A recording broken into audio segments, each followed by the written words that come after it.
They told J.D. Vance to go because they thought he would become irate. After hearing his remark, the entire diner became silent.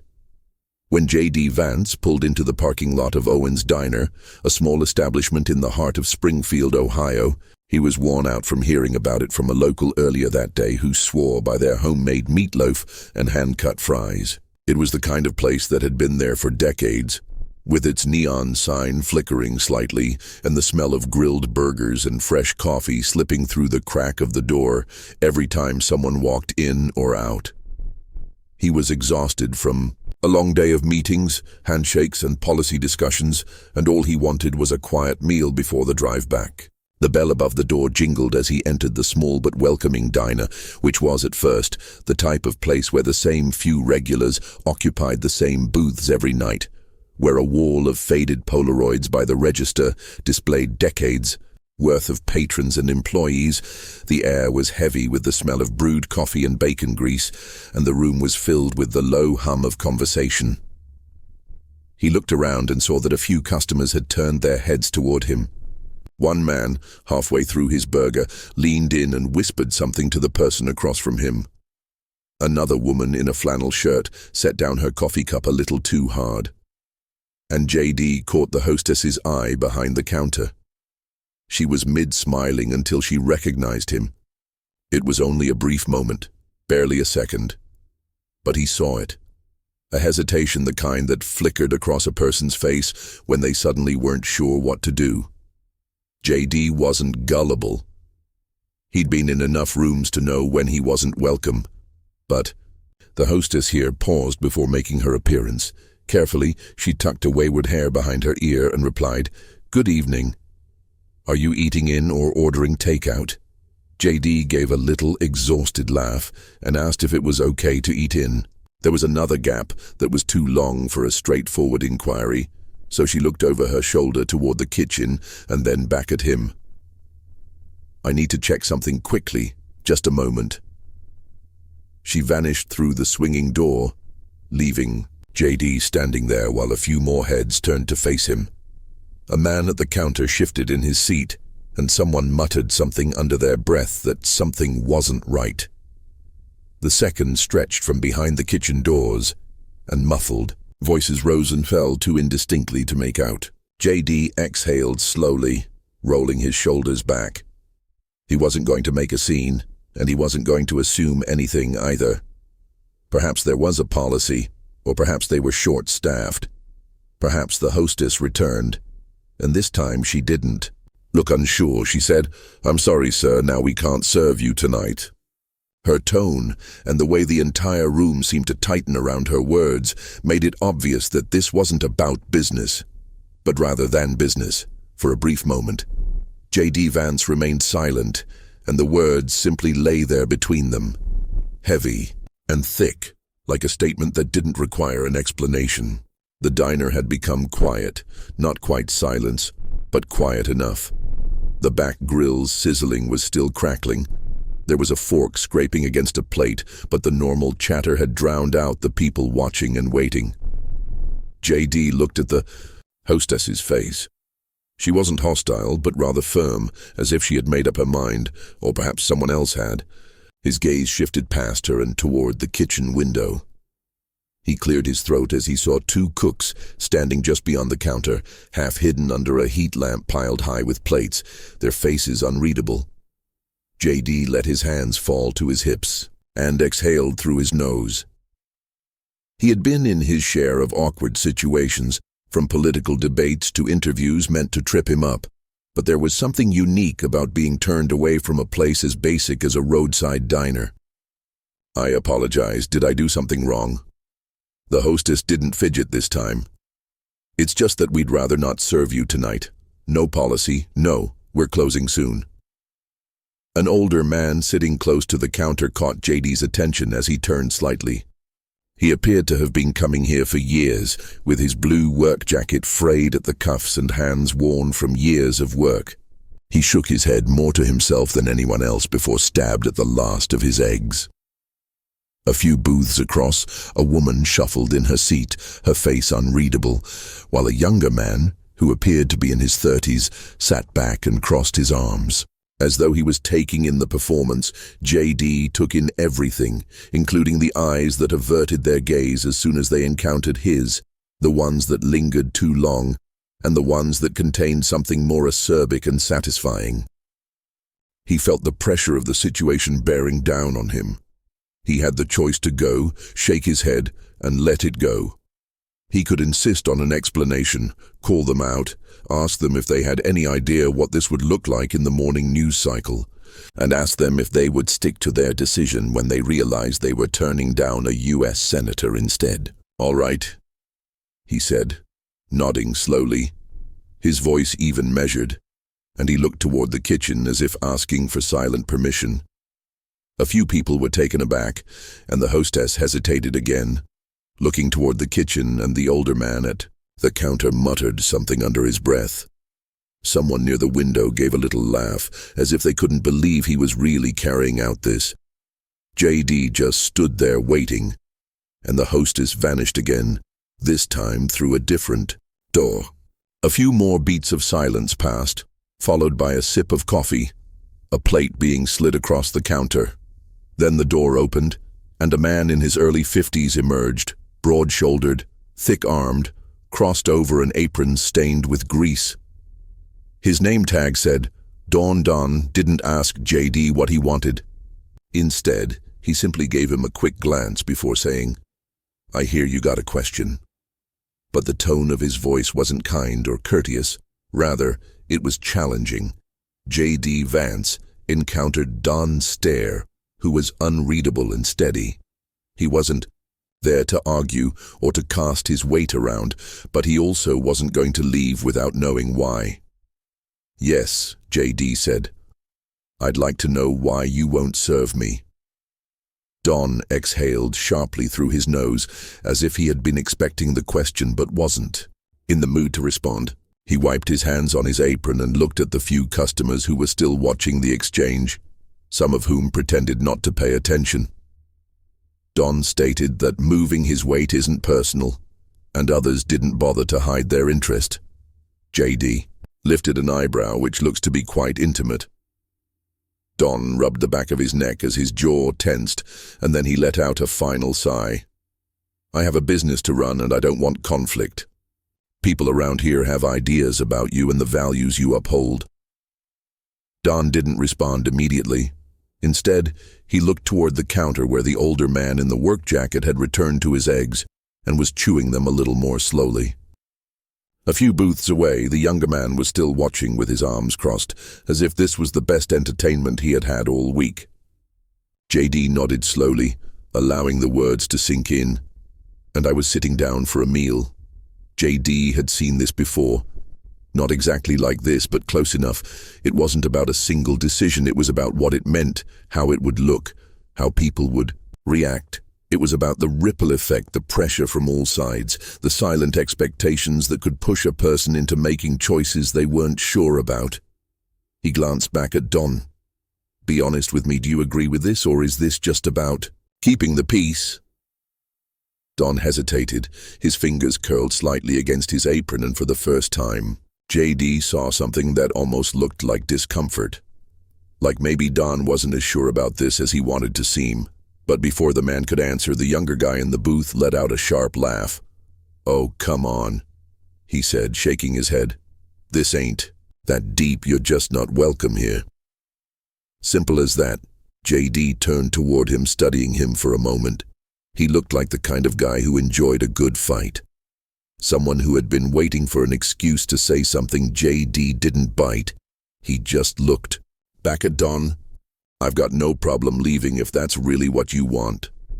The words hung there, giving Don a chance to take a breath, to reconsider, to push back against whatever pressure had led to this moment. Don's gaze flicked toward the kitchen. Then, back to JD. "I just don't want things to get ugly," Don said finally. JD nodded. "Neither do I."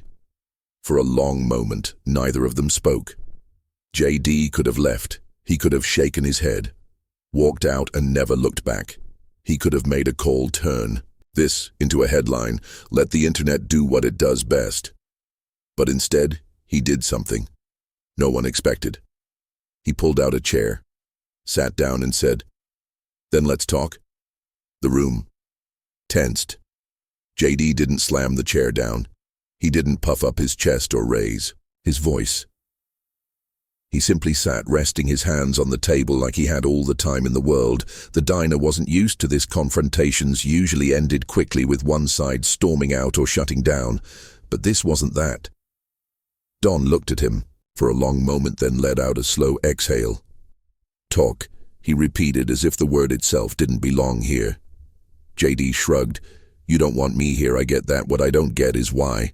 So let's talk about it." A low chuckle came from the younger guy in the booth. "Man, this guy's got nerve." JD ignored him. Don pulled out the chair across from JD, but didn't sit down instead. He rested his arms against the back of chair, and his apron, which was still covered in flour that had most likely been there. "I've been running a business since the morning shift," and Don finally stated, "I don't pick fights. I don't want headlines, but I have a community to think about." JD agreed. "Okay, tell me what this community thinks of me." The waitress at the counter shuffled uneasily. The man in the work jacket kept his eyes down, and his fork hadn't moved in a long time, so Don looked over his shoulder almost as if he was waiting for someone else to respond to that query. "People in this area dislike politicians and don't trust them, and some of the things you've said and stood for don't sit well with them." JD leaned back just a little bit. "But you don't know me, so don't hesitate to tell me if you don't personally know me." JD went on, "Would we even be having this conversation in silence if I were just some guy walking in here, not someone you've seen on TV?" JD allowed the silence to last while he saw Don's face change somewhat. Not completely, but something had broken, even if it was only slightly. The younger man laughed from the other side of the room. "This isn't about TV, man. It's about people knowing who you really are." JD turned to face him, and the man smiled, finally receiving the attention he had been longing for. "You're the one who pretends to understand ordinary people, but you engage in politics just like everyone else." JD nodded slowly, thinking. "Okay," he said, "then share your thoughts on what I should have done differently." He blinked. He wasn't prepared for that response. "You want me gone?" JD went on without any problems. "But you have the floor to say what you need to say." Even the kitchen had gone, and the diner was now completely quiet. No plates were clinking, no orders were being called out, and Don groaned and rubbed the back of his neck. "This isn't what I expected tonight." For the first time, the tension wasn't just about division. Rather, it was about something more intimately understood. The diner wasn't just silent anymore.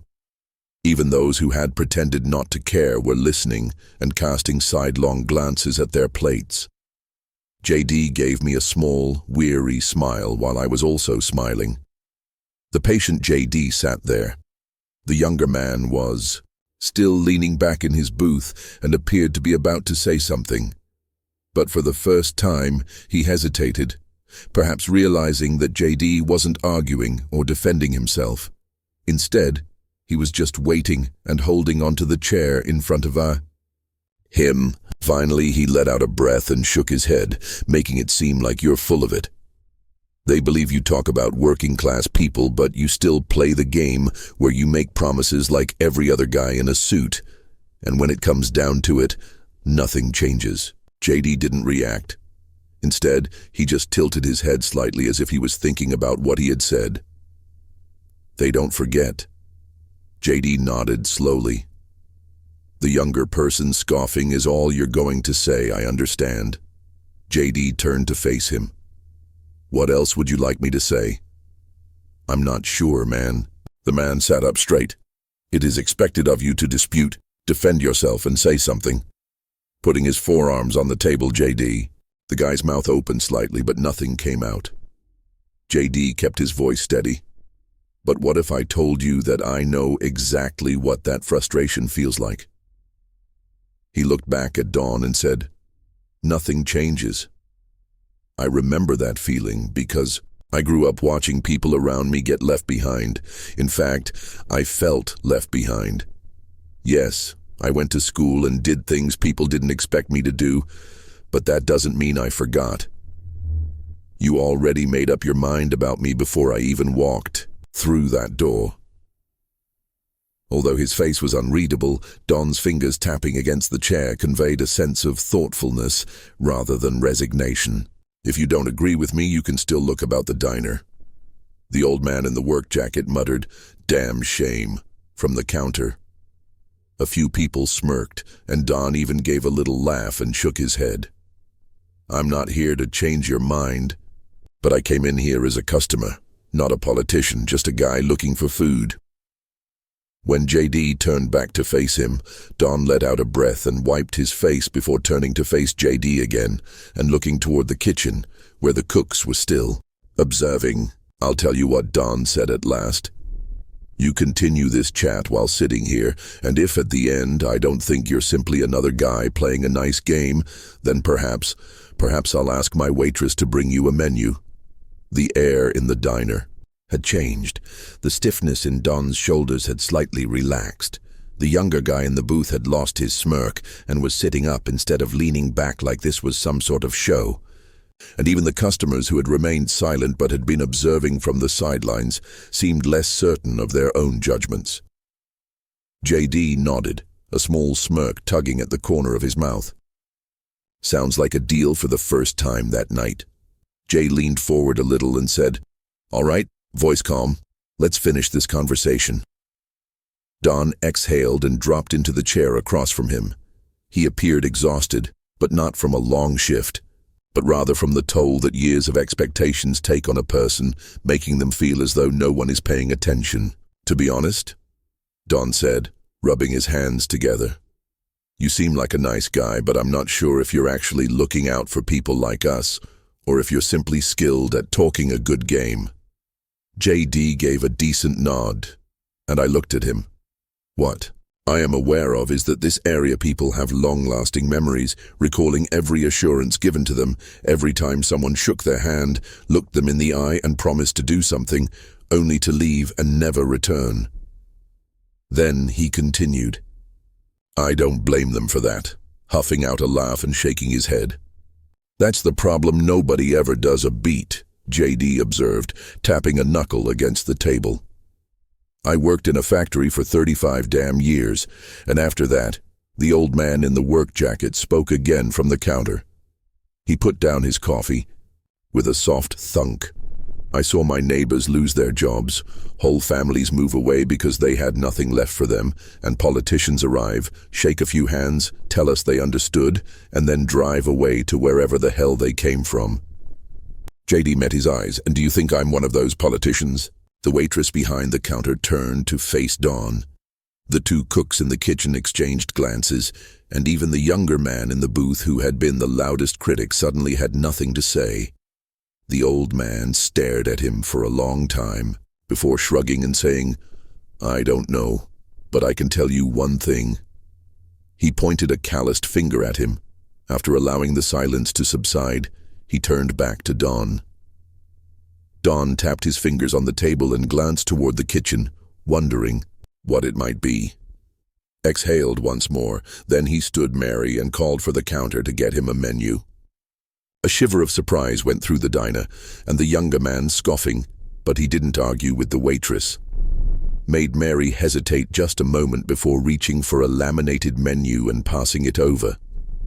JD accepted it with a slight nod of gratitude and appreciation, and Don shook his head half in surprise and half in shock.